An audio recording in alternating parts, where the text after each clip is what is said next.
I took a trip in the car going to Dallas for braking miles, right? Well, on the way back home, the car is acting kind of funny, and I have a feeling this engine's about to let go. Each one of these are out of all 8 cylinders. This one is very concerning. Yeah, that's oil pulled up in there. That entire piston is pretty much melted at the top. This thing is just straight up coated and covered in oil. Oh yeah.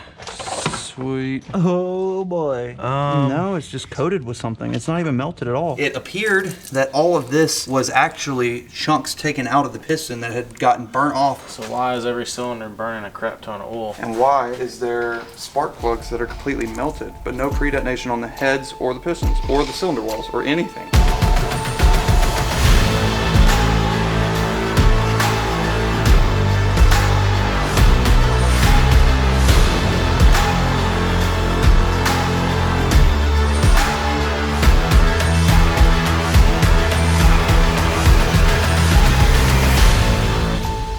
What is going on, guys? Welcome back to the channel. We're gonna pretty much be continuing a little bit of the diagnosis of what's going on with it over the next few days. We're just going to pretty much take it back to the engine shop because it appears to be some kind of issue, possibly with machining or something like that. So we just want to have all the clearances checked and double checked just to make sure that we're good, and then we'll figure it out then. So no real stress there. That's not really going to be any problem. But anyways, I'm not exactly 100% on if we're going to be able to make it for sure, but Demonology actually has an event on March 6th, which is coming up very quickly. So I'm debating on taking the GT350 out there. He's gonna have like a roll event going on. I'm debating on taking it out there and doing roll racing out there against some other really cool cars. He's got a twin turbo Lamborghini, which is Dom. If you guys know Dom's channel, he's the one that's been restoring my 1967 Camaro on his channel for the last few weeks, and it's been going awesome. If you haven't already seen his stuff, check it out up above. But yeah, like I said, Demonology's hosting this event. I really would like to go out there. I just am not sure if it's gonna be good timing or not, but I'm gonna try my best. Hopefully, if we get the GT350 dialed in with the boost controller and everything is going great, it will make for a very good roll car. Very good. Gearing is great for doing roll racing. Everything on that car is great for doing roll racing. So it should be really interesting if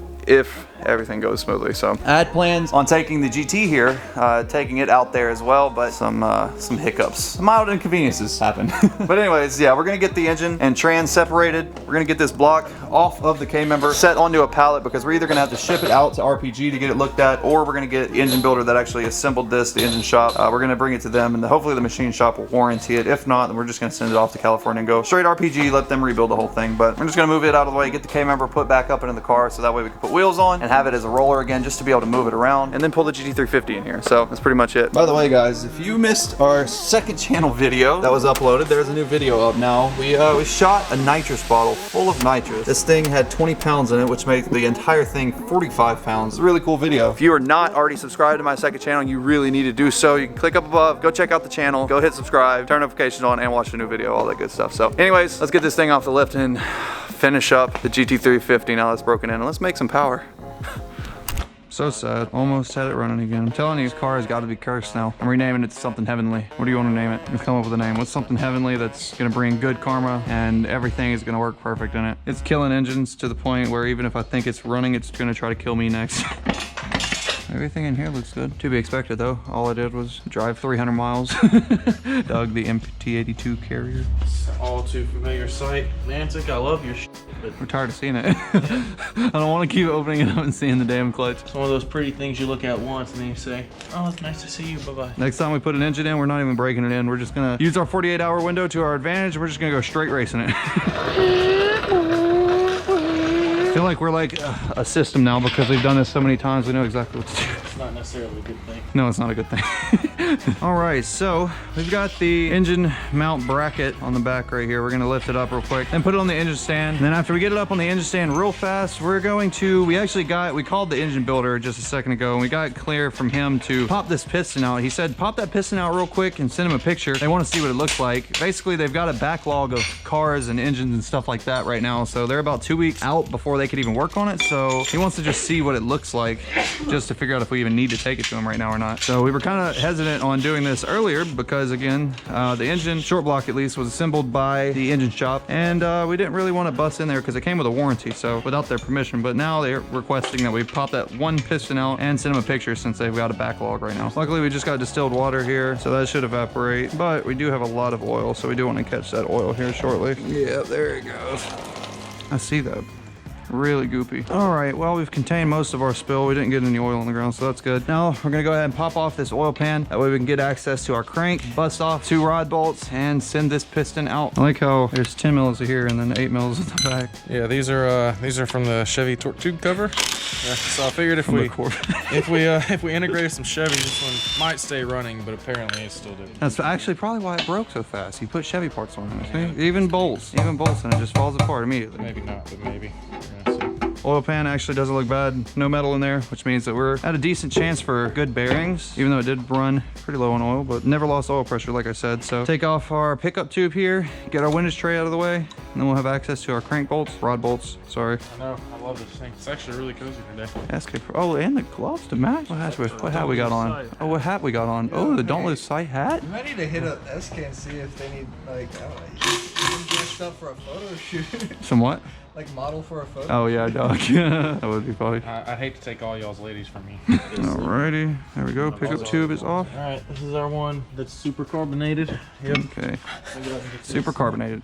Super carbonated. It's like Perrier. Okay, rods coming out. Let me do my work. All right, I'm sorry, Uncle Dog. Tap you on your shoulder very politely. I'm sorry to be all up in your space though, but I'm very curious about this particular engine. Same.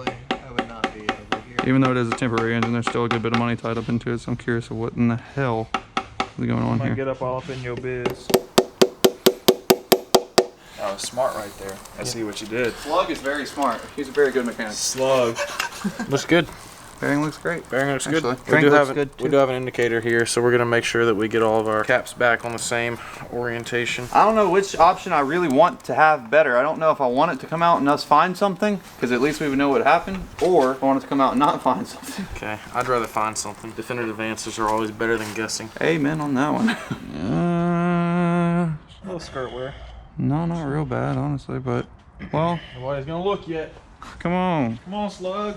I'm just putting the cap back on first before we do anything else, because we know the bearings are good. Oh no, Daniel, you're kind of right, actually. That is a good bit of piston skirt wear. It could have been from the oil being diluted by E85 at this point. That's a nice rod. Manly, H-Tough, H-beam rods. Oh yeah, these things will look really good in a Roush potentially one day. The only thing I don't like about it is the H. I think X is a little better. X. What are you even Making a talking joke about H pipes versus X pipes. Oh. You didn't work. Yeah, my bad. We'll cut that out. There's a ton of buildup along the sides of the pistons here. And before I see that on the side of the actual face. Yeah, on the crown. Ringland, I don't see. I do see something weird though inside of here. You see that? That could be from casting potentially, or it could be something going on with heat maybe. The spotting? Yeah, you see that because it's not on that side? That's odd. Skirt wear isn't crazy. Could just be from the... Okay, so let me do this then. Engine builder asked that we send him some pictures, so I'm gonna get him some good quality pictures and send it over to him and see what he thinks. And tell him we can, once we get pictures, we'll pull the rings off and everything and take a look. Send him a picture of the bearings too, just so he knows that the bearings look like they're okay. All right, so we just got off of the phone with the engine builder, and after a little bit of knowledge of what was going on, and after seeing pictures and everything, he pretty much came to the same conclusion that me and Doug did whenever we first looked at the engine through the borescope, and whenever we tore it all apart and everything. We were a lot of confused because we couldn't understand exactly what was going on, but he explained it and it made a lot of sense. So check this out. We've got the rings off of the piston. The rings are pretty severely beat up, and if you notice, there's a lot of skirt wear like we were talking about a minute ago. And the piston itself really isn't that bad. It's just coated and stuff, and along the sides here you see a lot of carbon buildup. Pretty much what he said that he thinks that it would be is that the engine was having detonation, and I wasn't data logging to be able to know exactly why that was. So even at no boost and low RPMs, we still had a lot of timing. So with that crappy fuel that was in there, that could have very easily caused pre-detonation, and it just might not have been enough to where I could hear. And one thing that I will say also is that if pre-detonation is bad enough, it will melt everything, and that's what we expected whenever we first pulled it out. If you look at the spark plug from the same piston, it doesn't look melted, but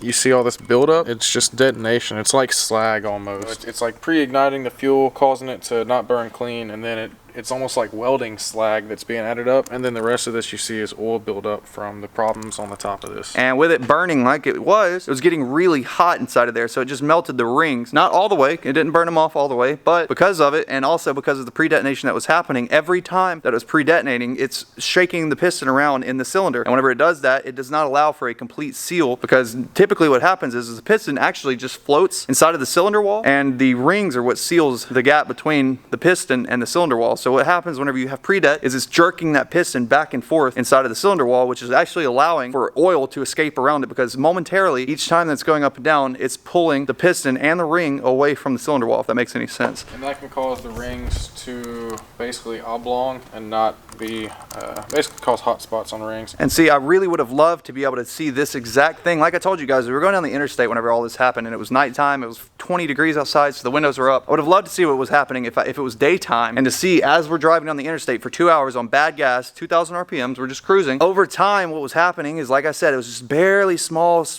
amount of pre-det in that one cylinder, but it was enough to where over time, it eventually started smoking so bad that it was just losing giant amounts of oil. But again, like I said, it was dark, so I couldn't see, but if it would have been daytime, I can only imagine how much smoke was actually coming out from behind the car. It must have been probably crazy, but I never got to see it, so never knew anything.